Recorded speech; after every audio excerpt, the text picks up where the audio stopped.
December 1943. A scattered group of German soldiers runs for their lives. Some trip over the piles of the bodies of their companions and fall into the wet mud. Others, wounded, choose to jump directly into the waters of the Dnieper River, which have turned red after 4 months of fighting.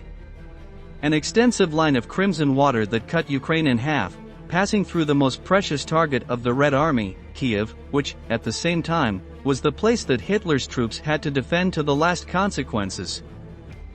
Bombs were exploding everywhere. Soviet planes attacked the western shores, while a smaller number of Luftwaffe aircraft tried to stop the slaughter. The Germans began their retreat, as they had at Kursk, at Stalingrad, and at Leningrad. But this time, they would do it with 300,000 fewer men, who fell riddled with bullets in the face of the Red Army's relentless thirst for revenge. Stalin was fully determined to recapture all the Soviet territory taken by the Germans, and in turn, Hitler was willing to sacrifice an entire army to maintain the occupation of Kiev. The Battle of the Dnieper is remembered for being one of the greatest in history, but even more so for being one of the bloodiest and most brutal. Join us in this new episode of Military History. But before continuing, we want to introduce you to our new channel, Military Might. Here we'll explore the extraordinary world of the armed forces, armored vehicles, weapons of mass destruction, and the most important military conflicts of today. You'll find the link to subscribe in the description of the video and in the first comment. Are you ready? Let's get started. On August 24, 1943, the sun rose over the banks of the Dnieper River, waters that crossed the Ukrainian territory, which was then part of the powerful Soviet Union. The first rays of light bathed a huge contingent of German soldiers, more than 1 million Wehrmacht troops, who resumed their activities with enormous fatigue. The men were deeply unmotivated. The campaign in Soviet lands had been an absolute failure, and even so, their leader, Adolf Hitler, ordered them to defend with their own lives the last line on which they had advanced, quite far from the Russian cities. The entire German army group south prepared for another day by setting up defenses inside what they called the Panther-Botan line. The Führer's words had been very clear: no matter the cost in human lives, under no circumstances should the enemy cross the river and reach Kiev.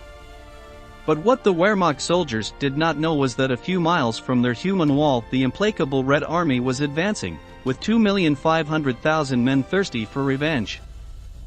2.5 million soldiers, 51,000 cannons, 2,400 war tanks, and almost 3,000 planes. This was the impressive contingent that the Red Army sent against the Panther-Botan defensive line, with the aim of driving the Germans out of occupied Ukraine. Joseph Stalin's men wanted revenge for Germany's continued attacks on the Soviet Union, especially the brutal battles at Leningrad and Stalingrad. Along the banks of the Dnieper stood Adolf Hitler's Army Group South, effectively ordered to repulse the Soviets to the last man. The Germans numbered approximately 1,250,000 and had 12,600 cannons, 2,100 war tanks, plus 2,000 Luftwaffe aircraft. In these inferior conditions, the Wehrmacht had to defend some 30 bridgeheads, scattered throughout an entire country. The Soviets practically doubled the strength of the tired Germans, who, to make matters worse, were deeply exhausted by the constant retreat from Soviet territory. The campaign against Stalin had been going on for a long time, and the Führer was unable to prevail over the Communists, who repulsed each incursion like a wounded beast fighting to the bitter end.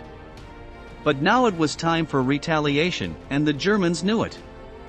After retreating to the Dnieper River, Hitler's forces were ordered to build a defensive line along the riverbank, crossing Ukraine from north to south, and to focus defenses on the bridges that represented the only entrance to Kiev and the westernmost area.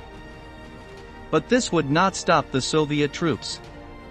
The Red Army was divided into 5 fronts, to cover the entire width of the Dnieper bank.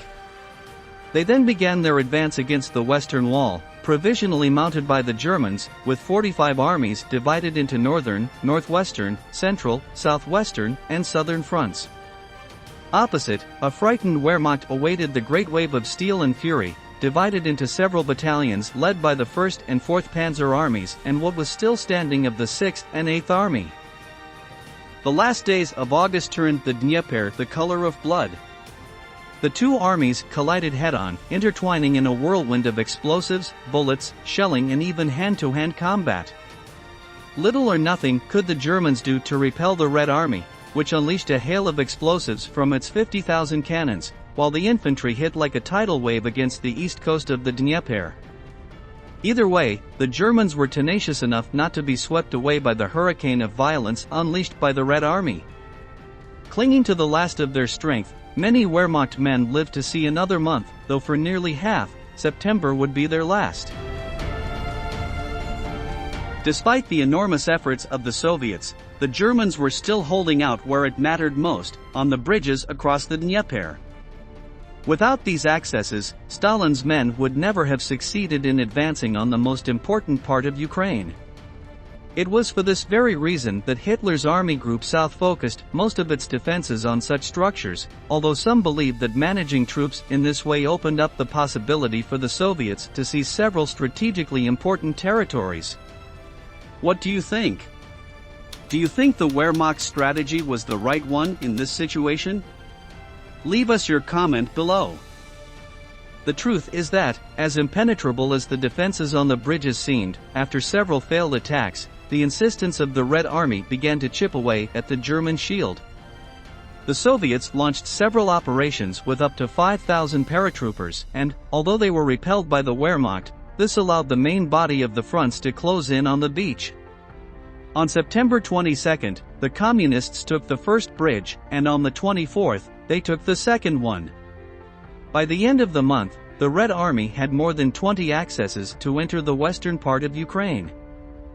The Germans began to withdraw towards Kiev, while the Soviets definitively seized the Dnieper River.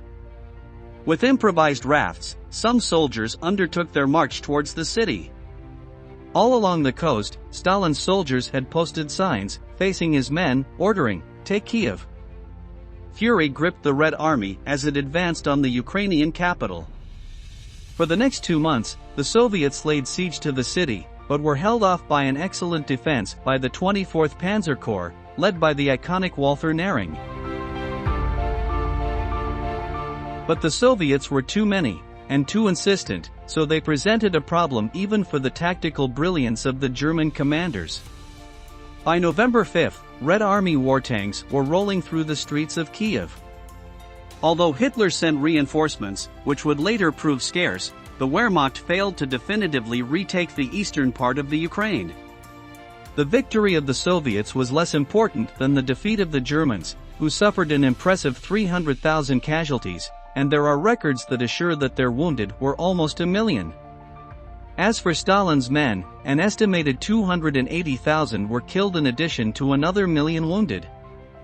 Although there are debates about this, the Battle of the Dnieper is still considered one of the bloodiest and most terrifying clashes in the history of World War II.